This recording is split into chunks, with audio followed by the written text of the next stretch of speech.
my name is Rabia Khedr.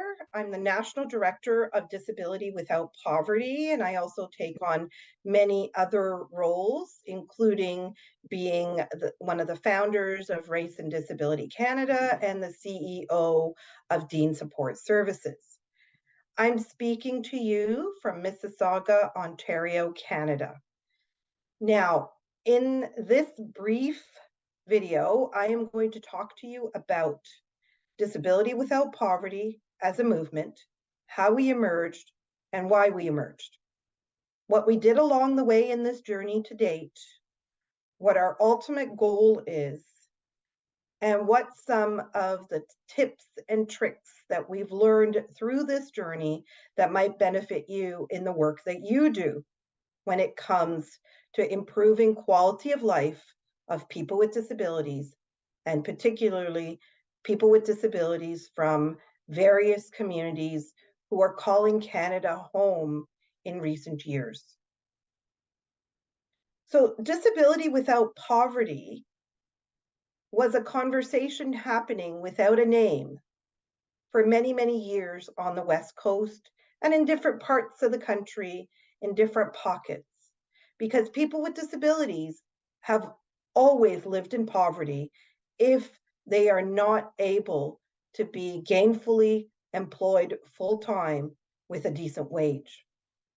People with disabilities are often underemployed or unemployed, and therefore they're often on social assistance programs offered by provinces and territories. There are 52 poverty lines in this country. The disability poverty line often exceeds those poverty lines by 40%. In other words, it costs more to live with a disability. And yet, any financial assistance programs offered across this country are well below that poverty line, at least 40% below. Therefore, people with disabilities live in deep, deep poverty. This is a historical fact that's gotten even worse, if you can imagine, due to the pandemic and rising out of the pandemic with inflation and a recession looming. In 2020, the government made a promise of a Canada disability benefit. In fact, it was the Prime Minister in his throne speech of September 2020. He made a promise, and people with disabilities grabbed onto that promise because we knew that we cannot leave it to government and bureaucracy alone to bring that promise to life to actually address disability poverty. Disability poverty is a hidden crisis in this country that often average Canadians don't understand, don't recognize, don't know about. There's a myth out there that Canada takes care of people with disabilities. People with disabilities get everything on a silver platter in this country. That couldn't be further from the truth. So we began a number of conversations. There were a number of webinars held, engaging hundreds of people across this country with expert presenters who were researchers, economists, public relations folks, people who understood benefit design and universal design, people who understood movement building, talking to us from coast to coast to coast. And as those conversations evolved, emerged Disability Without Poverty. In 2021, Disability Without Poverty established a leadership group of people with disabilities with lived experience, established a partners group of ally organizations serving people with disabilities and advocating for people with disabilities, a design team made up of subject matter experts in public policy, in economics, in benefit design, who came together to offer consultation and research data. We conducted a public opinion poll where majority of Canadians said it's time to end disability poverty. And we began our work advocating for the Canada Disability Benefit. The Canada Disability Benefit is intended to be a supplemental income for people with disabilities offered by the federal government. This is true transformative change, systems change that cannot happen without every Canadian having their say. We employed all sorts of tools along the way. As we like to say, we were building a plane and flying it at the same time. We didn't have time to put in a framework, to put in rules of engagement and participation.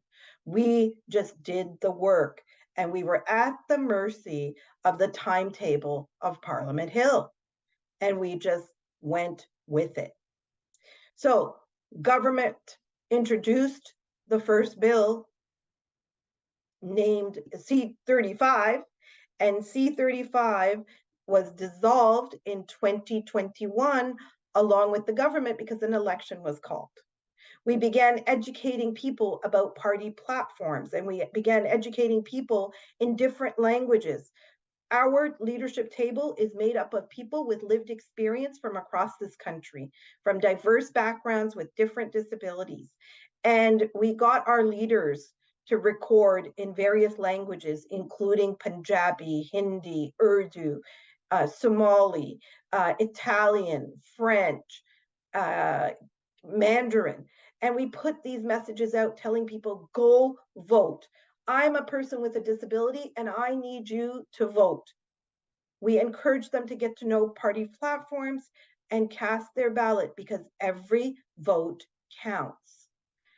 We began after the election compiling signatures from prominent Canadians to write a letter to the government, publishing an open letter calling on government to reintroduce the Canada Disability Benefit Bill and to fast track it because we cannot afford to wait. Poverty does not wait. Poverty does not take a break.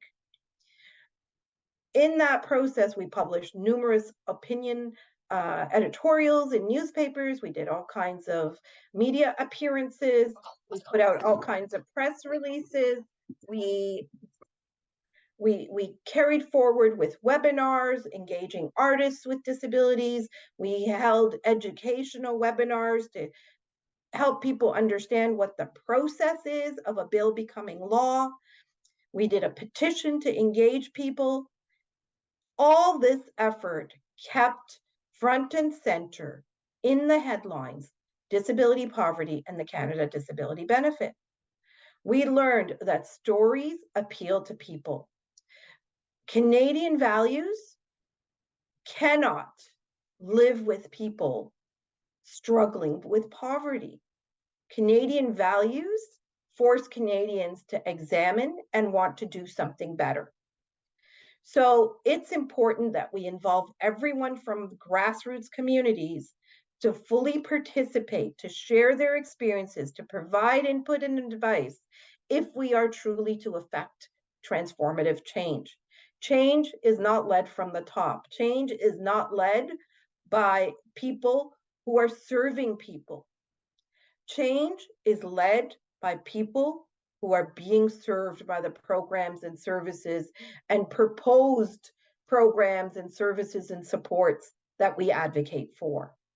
So if we do not have lived experience in the center of the work that we want to do to change systems, to improve quality of life, we are not going to have the desired impact.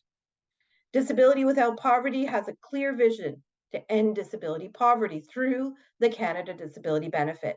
We've remained laser focused and we've reached out to various segments of the nonprofit sector and broader civil society to engage with us, to carry our message forward to the public and to politicians. So we're dedicated to ending disability poverty and achieving the Canada Disability Benefit in 2023.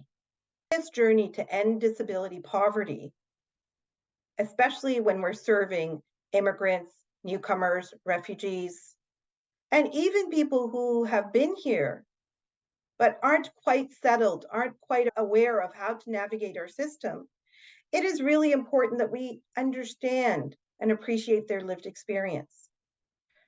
We advocate for a human rights model for disability. We believe in disability rights. We talk about accessibility, inclusion, equity, social justice. Many of these principles may not be the experiences that people with disabilities are bringing here from their global experience, from wherever they called home and now call here home. We need to understand their cultural and spiritual context of disability in order to best support them and best engage them and to appreciate the lived experience they bring.